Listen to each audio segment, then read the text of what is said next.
प्यारे बंधुओं, कहना पड़ा कि क्षमा, उत्तम क्षमा, क्षमा धारण करो, क्षमा धारण करो। समय रहते, समय समय चलते चलते भाषाएं बदलना पड़ती हैं, समझाना पड़ता है, अलग अलग तरीके से समझाना पड़ता है।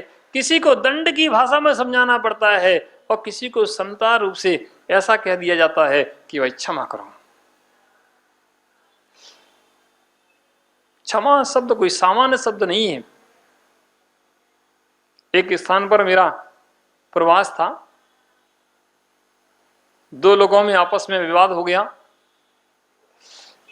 मैंने कहा भाई एक काम करो, चलो अब इस विवाद को यहीं खत्म करो, आज क्षमावाणी पर्व है, दोनों एक दूसरे से क्षमा मांगो,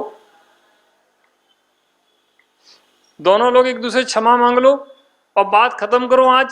आज के बाद बात नहीं होना चाहिए कि हाँ महाराज आप सही कहते हैं, मैंने इनको क्षमा किया। क्या बोला?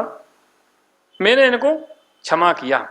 और दूसरा बोला मैंने भी इनको क्षमा किया। ओहो, धन्य हो। अभी समझ में नहीं आया? अभी नहीं आया। मुझे क्षमा करो ऐसा तो कोई नहीं बोला, मैंने इनको क्षमा किया। ओहो, धन्य हो। क्या मायाचारी है, क्या छुपी है, यानी अभी भी गांठ खुली नहीं है। मुझे आप क्षमा करें इस शब्द का प्रयोग नहीं हुआ। क्या हुआ? मैंने क्षमा किया। ओ, अभी क्षमा कहां हुआ है? जब तक हृदय की गांठ नहीं खुल जाए तब तक क्षमा नहीं होती है। मुख से कहने से क्षमा नहीं होती है। मुख से कहने वाले बहुत मिल जाएंगे।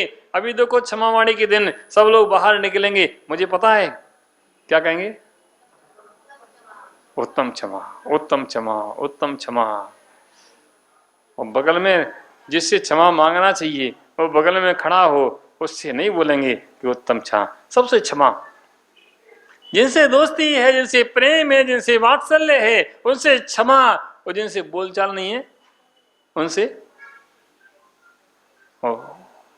प्यारे बंधुओं, जब तक हृदय की गांठ नहीं खुली है, कितनी भी बार हमने मुख से उच्चारण किया हो, वह क्षमा शब्द कहा हो, वह क्षमा नहीं है, वह सब नाम का क्षमा है, वह वास्तव में क्षमा नहीं है। क्षमा का भाव अंदर प्रकट होता है। हमने भी क्षमा के भाव को समझा नहीं है, इतना ही समझा है कि मुख से कह दिया क्षमा तो क्षमा हो गई। क्षमा मुख से कहो या ना कहो चलेगा। क्षमा एक शब्द बार बार एक बार भी नहीं कहो तब भी चलेगा, लेकिन क्षमा का भाव अंदर आ जाना चाहिए। प्यारे बंधुओं, और समझना थोड़ा सा, क्योंकि धर्म अभी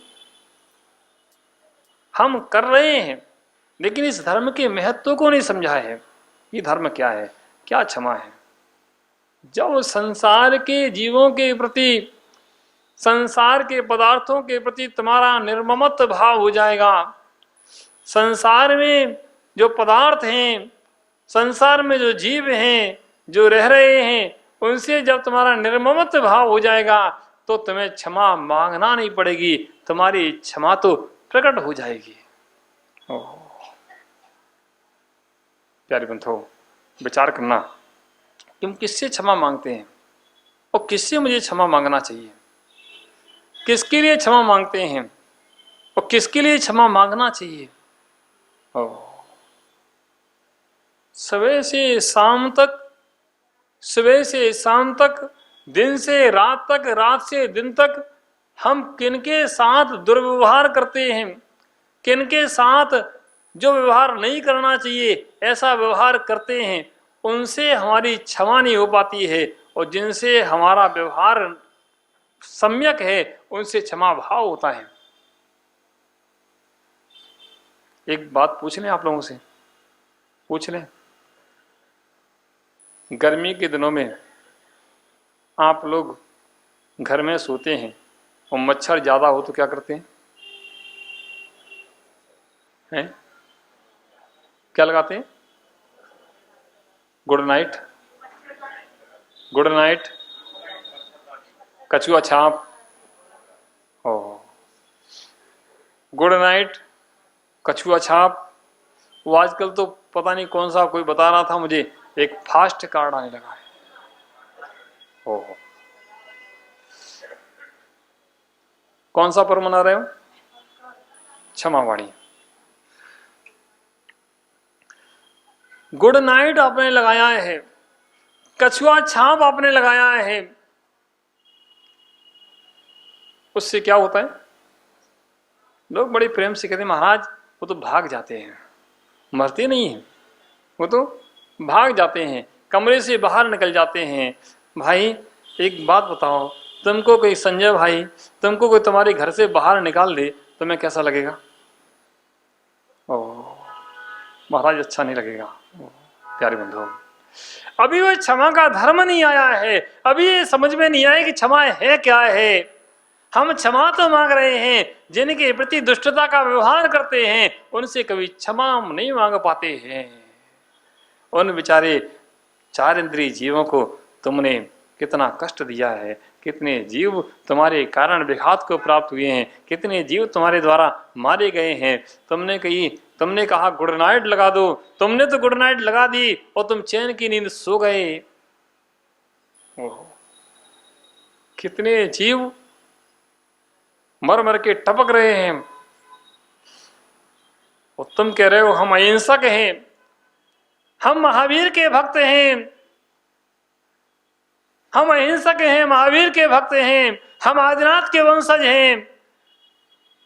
ओ प्यारे बंधुओं, मत कहना ये झूठ कि तुम महावीर के भक्त हो, तुम आदिनाथ के वंशज हो। ना तुम महावीर के भक्त हो, ना आदिनाथ के वंशज हो, क्योंकि महावीर ने कभी गुड नाइट नहीं लगाई थी। अब लोग बड़े धीरे से कहते हैं महाराज तब चलती नहीं थी। बड़े होशियार हैं, मुझे पता है कि क्या कहने वाले हैं। तब महाराज चलती नहीं थी। भाई चलती क्यों नहीं थी, उसका भी कारण है। काश तुम्हारी दृष्टि में वह कारण आ जाता।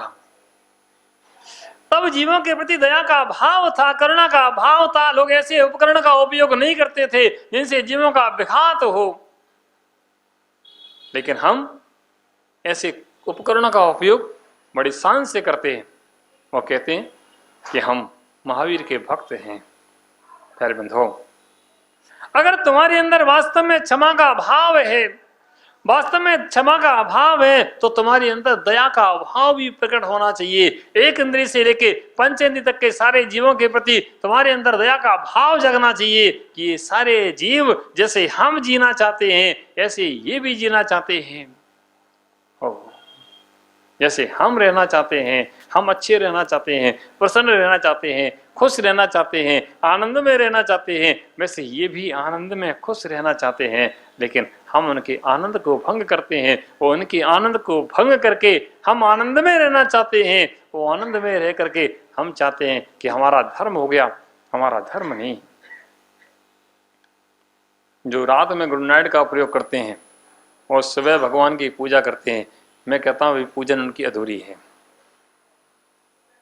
जो दिन में अहिंसा का नारा देते हैं, हिंसा का व्यापार करते हैं, अभी उनके लिए धर्म को बहुत समझने की आवश्यकता है। प्यारे बंधुओं, महावीर के शासन में जन्म लेने के बाद हमें यह विचार करना चाहिए कि हम कहां बैठे हैं। इस स्थान पर बैठने के लिए, यहाँ इस कुल में जन्म लेने के लिए देवता भी तरसते हैं। ऐसे कुल में हमने जन्म लिया है और ऐसे कुल में जन्म लेने के बाद हम रंच मात्र भी विचार नहीं कर पाते कि मेरे लिए कर्तव्य क्या है, मेरा क्या इस पर्याय में जन्म लेने का उद्देश्य क्या है, मुझे क्या करना चाहिए, कैसे व्यापार करना चाहिए, कैसा खाना चाहिए, कैसा रहना, कैसे रहना चाहिए, कैसे उठना चाहिए, कैसे बैठना चाहिए। प्यारे बंधुओं, जब तक वह भाव अंदर नहीं आएगा तब तक हमारे जीवन में धर्म नहीं आया है। हमारे अंदर में भाव होना चाहिए। एक जीव का विघात होते देख करके हमारे अंदर का रोम रोम कांप जाना चाहिए। अगर तुम्हारे अंदर का रोम नहीं कांपा है तो कहना अभी तुम्हारे अंदर वह क्षमा धर्म नहीं आया है, तुम्हारे अंदर वह धर्म समाहित नहीं हुआ है। तुम्हारे अंदर अगर जीवों की वेदना देख करके अगर तुम्हारे अंदर कुछ वेदना संवेदन नहीं हुआ है तो मानना चाहिए अभी तुम्हारे अंदर धर्म नहीं आया है। धर्म कहने की वस्तु नहीं है, धर्म तो होने की वस्तु है। अंदर से लगना चाहिए। अगर कोई भूखा व्यक्ति बैठा है, तुम्हारे पास भोजन है, और भूखा कोई बैठा है और तुम्हारे अंदर उसको भोजन कराने के भाव नहीं आए, तो समझना अभी तुम्हारे अंदर कोई धर्म नहीं आया है। कोई प्यासा व्यक्ति बैठा है, भूखा बैठा है और तुम कह रहे हो, प्यारे बंधुओं, धर्मात्मा जो होता है एक रोटी कम खाना पसंद करता है, एक गिलास पानी पीना कम पसंद करता है, लेकिन भूखे को पहले भोजन कराना पसंद करता है। प्यारे बंधुओं, समझना बहुत कठिन है धर्म को समझना। ये क्षमा नहीं है, मांगने से क्षमा नहीं होता है। हमारे अंदर जीवों के प्रति दया का भाव जब तक नहीं आएगा तब तक तुम्हारे अंदर क्षमा धर्म नहीं आया है, ऐसा मानना चाहिए। हम लोग जब रास्ते से गुजरते हैं, तुम्हारे झारखंड बिहार में तो बड़ा दयनीय स्थिति है। कभी कभी देख करके ऐसा लगता है कि मैंने झारखंड में और बिहार में प्रवेश गलत कर लिया। क्यों? जब रास्तों से गुजरते हैं, रास्ते पर ही ऐसे कुकृत्य हो रहे हैं जिनको देखना शायद इन आंखों के लिए मैं अच्छा नहीं समझता, लेकिन करें क्या? आंखों के सामने ऐसे से कृत्य हो जाते हैं। बीच रास्ते में चल रहा है काम, उन जीवों का विघात कर दिया जाता है और हम उन रास्तों को देखते हुए निकल जाते हैं। हम बोल नहीं पाते हैं, कुछ कह नहीं पाते हैं, कुछ कर नहीं पाते हैं, और हमारे अंदर तो अब दिल इतना मजबूत हो गया है, हमें असर भी नहीं होता है कि क्या हो रहा है। क्या करें महाराज, वो उनका काम है, वो कर रहे हैं, हमारा काम हम कर रहे हैं, हम क्या कर सकते हैं? तुम क्या कर सकते हो विषय ये नहीं है। तुम्हारे अंदर का रोम कांपा है कि नहीं कांपा है, तुम्हारे अंदर वेदना हुई है कि नहीं हुई है, उन जीवों के प्रति दया का भाव आया कि नहीं आया है। अगर दया का भाव नहीं आया है, तुम्हारे अंदर वेदना नहीं हुई है, तो मानना तुम्हारे अंदर धर्म नहीं है। तुम तो मात्र देख करके निकल गए हो। ऐसे कितने लोग तुम्हारे जैसे रास्ते से निकल जाते हैं, लेकिन हम जैसे लोग जब रास्ते से गुजरते हैं तो हम जैसे लोगों को लगता है कि वास्तव में हो क्या रहा है, कैसा तांडव हो रहा है, फिर भी हम लोग समझ नहीं पा रहे हैं। उत्तम क्षमा पर्व मना रहे हैं। अरे बताओ, क्षमा तभी सार्थक है, क्षमा तभी सार्थक है कि हमारे अंदर उन जीवों के प्रति दया का भाव हो, करुणा का भाव हो। जब तक जीवों के प्रति दया का भाव नहीं आया है, करुणा का भाव नहीं आया है, तब तक हमारा क्षमा धर्म संपन्न नहीं हुआ है। आज तो एक भाई दूसरे भाई का खून का प्यासा है, किससे क्षमा मांगे? घर में जब बंटवारे होते हैं तो एक एक इंच को लेकर के लोग आपस में लड़ जाते हैं। दो भाई जिन्होंने एक थाली में भोजन कभी किया है, एक साथ कभी रहे हैं, प्रेम से रहे हैं, उन दोनों भाइयों में ही आपस में विद्वेष हो जाता है। प्यारे बंधुओं, किससे क्षमा मांगें और किसको क्षमा करें? ये क्षमा का काम खत्म हो गया। अब तो ना मात्र नाम की क्षमा रह गई है कि तुम क्षमा कह लो, हम क्षमा कह लो, वह क्षमा धर्म मन गया। प्यारे बंधुओं, ये क्षमा धर्म नहीं है। अंदर से भाव आना चाहिए, ये संपत्ति जो पड़ी है, ये वैभव जो पड़ा है, ये वैभव कब तक मेरा साथ देने वाला है? जो भाई मेरे साथ रह रहा है, जो मित्र मेरे साथ रह रहा है, जो संबंधी मेरे साथ रह रहा है, उसको कोई कष्ट है तो उसका कष्ट उसका कष्ट नहीं है, उसका कष्ट मेरा कष्ट है। ऐसा भाव नहीं आया है तो मानना क्षमा धर्म तुम्हारे अंदर नहीं है। ओहो प्यारे बंधुओं, बहुत कठिन है हमारे लिए कहना भी कठिन हो रहा है, हम आपसे क्या कहें। प्यारे बंधुओं, अपने परिणामों को संभालें। हम कितने जीवों की रक्षा कर सकते हैं, कितने जीवों के प्रति दया का भाव रख सकते हैं, कितने जीवों के लिए हम अच्छा कर सकते हैं। बस जो अच्छा कर सकते हैं, दया का भाव रख सकते हैं, करुणा का भाव रख सकते हैं, बस वही हमारे लिए तम क्षमा है। अभी क्षमा कहने से क्षमा नहीं है, अंदर का भाव बदलना चाहिए। जब अंदर का भाव बदल जाता है तब कहना उत्तम क्षमा धर्म आया है। प्यारे बंधुओं, शास्त्रों में क्षमा धर्म क्रोध से लिया जाता है कि क्रोध का त्याग उत्तम क्षमा है। क्रोध का त्याग उत्तम क्षमा है।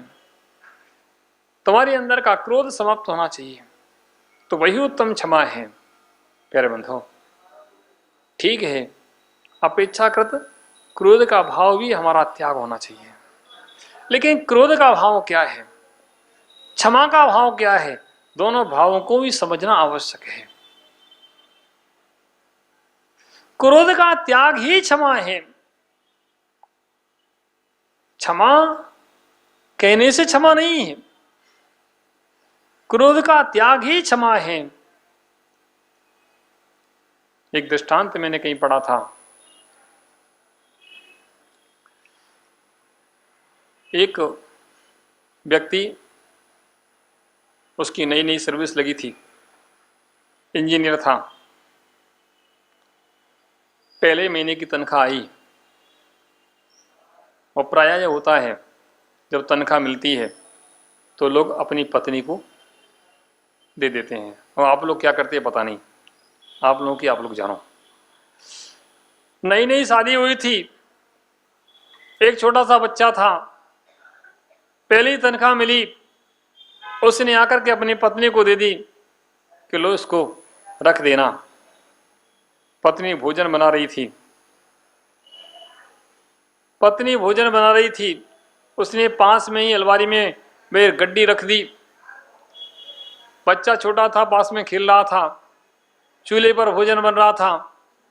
उस बच्चे ने उस गड्डी को उठाया और चूल्हे में फेंक दिया।